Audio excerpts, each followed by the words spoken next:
Have you ever prayed with everything you've got? Cried with your face on the floor? And still, heaven stayed silent. That's exactly how Ethan felt. Alone, exhausted, and deep down afraid God had forgotten about him. That night, he was kneeling beside his daughter's bed. She was sleeping peacefully after another long day of tests and medication. He, on the other hand, felt like his world was collapsing. In his hands was the latest medical report.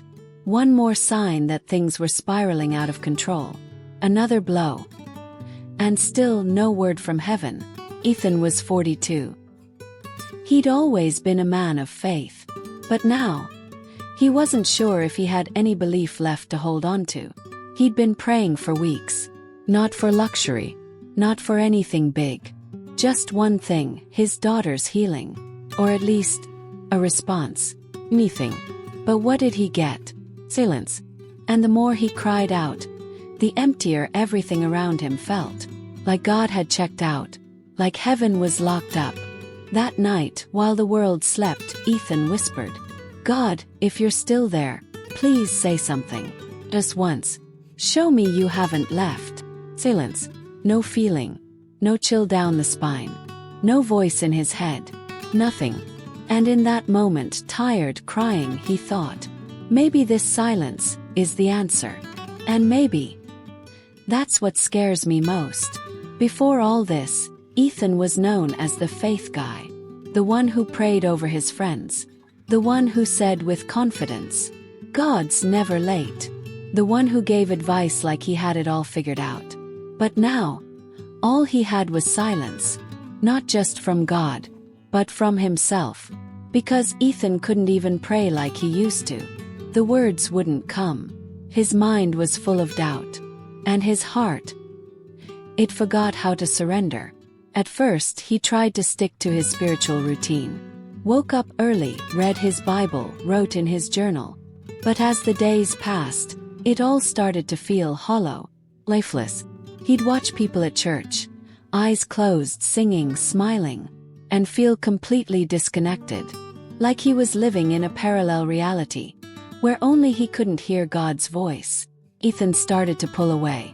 He stopped talking much, ignored calls, stopped going to church altogether. Inside, a thought kept echoing.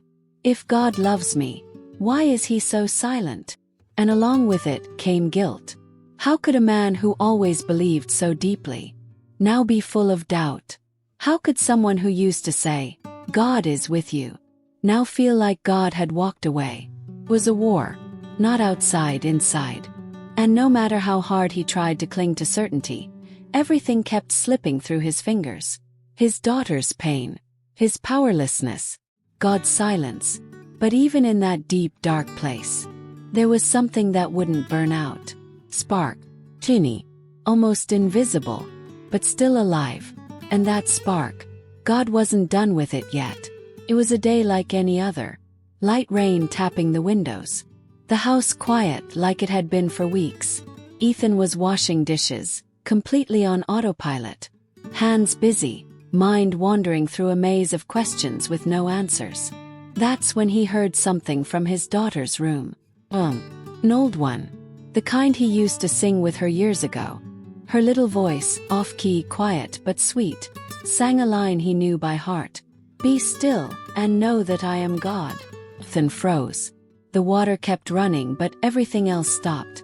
That line, so simple, hit him like a wave. He leaned against the sink, closed his eyes, and for the first time in a long time he cried. But it wasn't the same cry of desperation.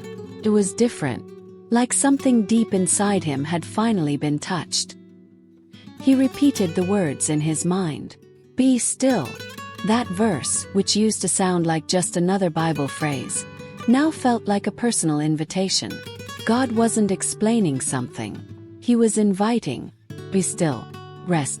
Stop trying to understand everything right now. Just trust. Ethan didn't have a vision. Didn't hear an audible voice. Didn't feel some supernatural rush. But in that moment he knew. God was still there. Silent, yes, but present. And maybe the silence wasn't absence. Maybe it was a language. After that day, Ethan started seeing the silence differently. He stopped chasing immediate answers, stopped waiting for visible miracles, and started paying attention. He realized that while he was begging to hear something from God, God was doing something in him. It was like the silence began revealing a whole new dimension of faith. Not the loud kind that demands signs, but the quiet kind that holds on, even when nothing seems to be happening. He thought of Jesus in Gethsemane, God's own Son in agony praying alone, and still, heaven stayed silent. He remembered Job covered in wounds, left without explanation, and Abraham, waiting for years on a promise that felt forgotten. All these men, part of the great story of faith. And all of them faced God's silence. Ethan realized then, the silence wasn't rejection. It was shaping. It was building something stronger than words. Trust. Faith isn't just believing when everything's going right. It's holding on when everything seems wrong. Staying even when you feel nothing. It's loving God's presence, even without his answers. And the more Ethan stilled himself, the more he noticed the little things he used to miss. His daughter's eyes. An unexpected hug. A random message from someone saying, "I felt like praying for you today." Small signs, like whispers in the wind. Ethan began to see. God was working all along. Not the way he expected, but in a much deeper way. God was rebuilding him from the inside out. And when that happens, the answer you thought you needed sometimes isn't the one you end up needing at all. Ethan's prayers changed. He didn't plead desperately anymore. Didn't repeat words hoping for immediate replies. Now he simply said, "Lord, stay with me." And that was enough. He started living each day a little lighter. Not because everything was solved. His daughter was still in treatment, life was still hard. But something essential had shifted. Ethan wasn't carrying it all alone anymore. His faith no longer depended on noise, signs, or feelings. Now it lived somewhere else. In the silence that had become peace, people started to notice. Even in the middle of pain, he smiled more, hugged more deeply, listened more fully. He was truly present. He talked less about miracles that hadn't come yet, and more about the presence that had never left. One night, his daughter, feeling a bit better, looked up at him and said, "Dad, I love when you look at me like that. It makes me feel better just seeing you calm." And in that moment he understood. God wasn't just preparing him for a miracle. He was shaping him to be a miracle in someone else's life. Sometimes the answer we're waiting for from God doesn't come in words, comes in transformation, in the form of a steadier heart, softer spirit, a faith that learned to trust without fully understanding. Ethan didn't become super spiritual. He still had hard days, still felt fear sometimes. But now, even in fear, he didn't feel alone anymore.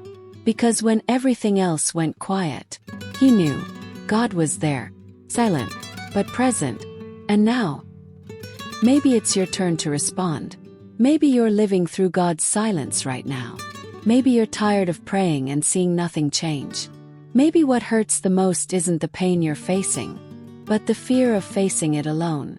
If that's the case, I want to tell you something Ethan learned. God's silence is never rejection. It's preparation. Sometimes heaven goes quiet to teach us how to listen differently. Not with the ears on the outside, but the ones on the inside. God might be quiet, but He's still here, still holding you, still shaping you in His own way. You don't need perfect faith. You don't have to hide your exhaustion. You don't need to fake being okay.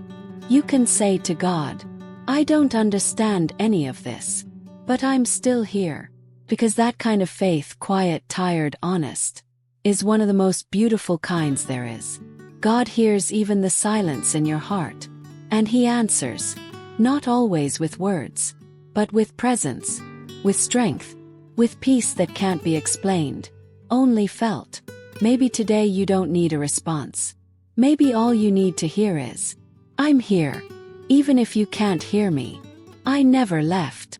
And if that hits home for you, take a deep breath, close your eyes for a second, and just whisper inside, even in the silence, I trust you. When God goes silent, doesn't mean he stopped working. It means he's teaching you how to listen in a new way. Maybe you came here looking for a clear answer, but what you found was a new way to see God's presence. Quiet, yes, but faithful, constant. If this story spoke to you, if at any point Ethan's story felt like your own, drop something in the comments, a word, phrase, even just a I get it.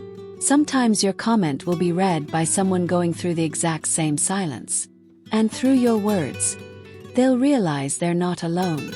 If you want to keep walking this journey, there are more stories like this one on the channel. Stories that don't ignore pain, but reveal how even in suffering there's purpose. So hit subscribe, turn on notifications, and come back anytime the silence feels heavy. Because here, each video is like a candle in the dark. A reminder that God doesn't need to speak to keep taking care of you. I'll see you in the next video. And until then, remember, even if he's silent today, his love has never stopped surrounding you.